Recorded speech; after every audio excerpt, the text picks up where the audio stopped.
platicar de esto y de otras cosas, me acompaña esta tarde por la vía telefónica la periodista y analista internacional Marian Alejandra Molina. Ella es venezolana, radicada en México. María Alejandra, ¿cómo estás? Buenas tardes.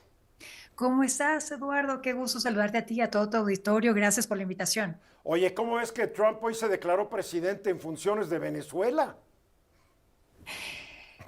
Hay que ver mucho más allá de lo que diga el presidente de los Estados Unidos, Donald Trump, porque vemos que pues proviene de la televisión, es un gran empresario de la televisión y sabe cómo poner una puesta en escena y lo sabe hacer bastante bien, ¿no? El hecho ahorita es que Donald Trump está golpeando a China indirectamente o directamente, digamos, porque gran parte del crudo venezolano, del petróleo que tú comentabas, y has comentado mucho, y mucha gente trae esta tesis que Trump está detrás del petróleo de Venezuela, pues es petróleo crudo. Y la producción de Venezuela alcanza poco más de 900 mil barriles diarios y el 80% de la producción va hacia China. En Shandong, las refinerías fueron adaptadas precisamente para procesar ese petróleo crudo que Venezuela le vende a China. Tú que me preguntabas que el petróleo no era de los venezolanos, iba a ser ahora de los Estados Unidos, pero era de China.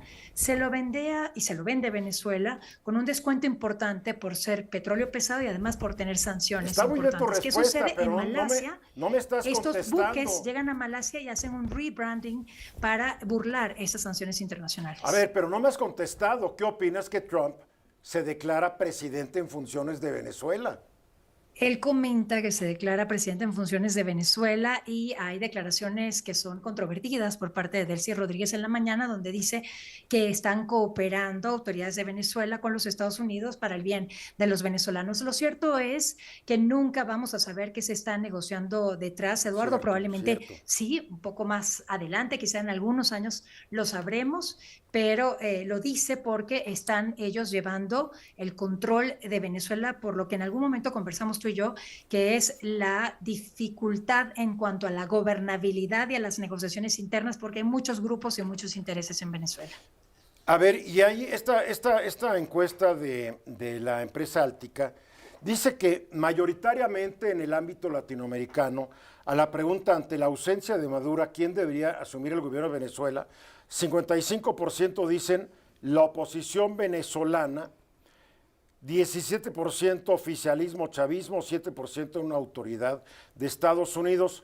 ¿Cuál es el futuro de la oposición venezolana que ganó de calle la más reciente elección, que fue desconocida por el señor hoy preso Maduro?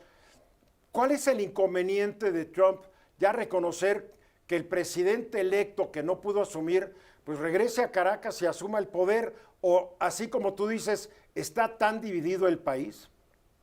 No, es que yo quiero comentarle al auditorio y aclarar una situación. El país no está dividido. Por primera vez, María Corina Machado, en 22 años, desde que inicia Súmate, esta organización para velar por el voto de los ciudadanos, ella logra unir al pueblo de Venezuela con una sola voz. Y la única voz o la única frase es que nuestros hijos regresen a casa. Los venezolanos creyeron en una transformación, en un cambio en Venezuela que vendió Hugo Chávez Frías, porque estaban descontentos con un bipartidismo corrupto de muchos años de democracia, de 40 años de democracia, además un país monoproductor, es decir, este bipartidismo no se encargó de que Venezuela, de invertir este dinero del petróleo para diversificar la producción nacional en distintas áreas. Y el problema fue ese, la gente se hartó de la corrupción y creyó en este Mesías que fue Hugo Chávez Frías en su momento, y luego, bueno, extiende este poder, digamos que lo cede a Nicolás Maduro de una forma espuria, es decir, Nicolás Maduro no es el presidente de Venezuela desde 2013, de acuerdo a constitucionalistas venezolanos muy reconocidos. Pero, En fin, lo que pero, sí ¿qué es que pasa yo con la estoy de acuerdo oposición? con la pregunta que me hacías, estoy de acuerdo con ese más de 60%. La oposición venezolana que ganó de calle ganó las elecciones de 2024, que además fueron reconocidas por Donald Trump y por el ahora secretario de Estado de los Estados Unidos, Marco Rubio, ellos deberían asumir el poder. Sin embargo, lo que yo quiero aclararle a tu auditorio en estos momentos es que es muy difícil porque el monopolio de las armas no lo tiene la oposición en Venezuela. El monopolio de las armas lo tienen las Fuerzas Armadas y grupos paramilitares creados por Hugo Chávez Frías y además grupos paramilitares de Medio Oriente y terroristas o considerados terroristas por los Estados Unidos. Bien, entonces, si ese es el caso, claro. Si hubieran entonces, si quien ganó la última elección hubiera asumido el cargo, pues aparentemente no hubiera durado mucho tiempo en el cargo, porque el control de las armas no se lo iban a ceder los grupos que creó Hugo Chávez. Claro. Es que tienes toda la razón. Ese es el gran problema. Y también hay que recordar algo importante. Esto se da gracias también al Plan República. El Plan República es el plan de resguardo de las actas por parte de las Fuerzas Armadas en Venezuela, principalmente por el ejército venezolano. Ahora bien, quienes están resguardando las actas son muchachos, Eduardo. Estamos hablando de los rangos más bajos del ejército de Venezuela, quienes resguardaron las actas y permitieron que la oposición venezolana tomara las fotos y le pudiera demostrar al mundo esto, son muchachos que pertenecen a las Fuerzas Armadas, pero son los rangos más bajos. Están ellos también, digamos, cooptados por los miembros de las Fuerzas Armadas, pero que están en puestos o en cargos mucho más elevados, ¿no? Entonces, y están secuestrados prácticamente. Y eso es una realidad. Una vez que se demuestra el triunfo rotundo de la oposición venezolana en 2024, muchos de estos soldados fueron puestos en prisión y hoy están siendo torturados. Parte de esos 800 presos políticos que denuncia la oposición venezolana que tienen que salir, que tengo entendido que hasta ahora apenas han sido liberados 50. A ver, una pregunta. Entonces, Trump se ostenta como presidente en funciones de Venezuela. El día 3 de enero él dijo que Estados Unidos se iba a encargar de Venezuela. El 3 de enero dijo que el petróleo es de Estados Unidos.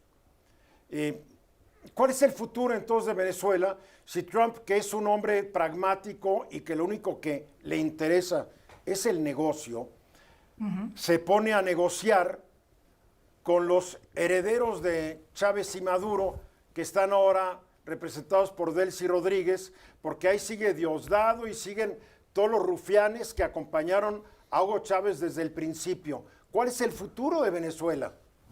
Mi lectura, y no digo que sea completamente la verdad, pero es mi lectura, Eduardo, es parte de las negociaciones de la oposición venezolana liderada por Edmundo González, el presidente electo, y María Corina Machado, es una transición democrática pacífica, es decir, sin el uso de las armas. Y por lo que hemos visto en cuanto a política exterior del presidente de los Estados Unidos es no queremos pues bajas, ¿no? De ningún lado.